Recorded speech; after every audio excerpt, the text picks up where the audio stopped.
এই যে আমাদের ছাদের গাছ থেকে ঢেঁড়স পাড়তেছে, ঢেঁড়স ভেন্ডি।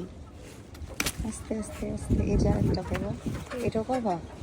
এই যে এখানে একটা আছে, একটু ছোট। এই যে এখানে এই সাইডে আসো, এই যে এদিকে কতগুলা, এগুলো অনেক বড়।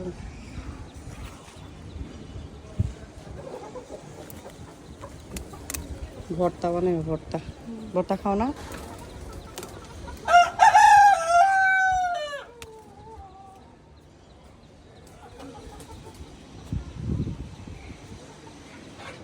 এটা পারবা?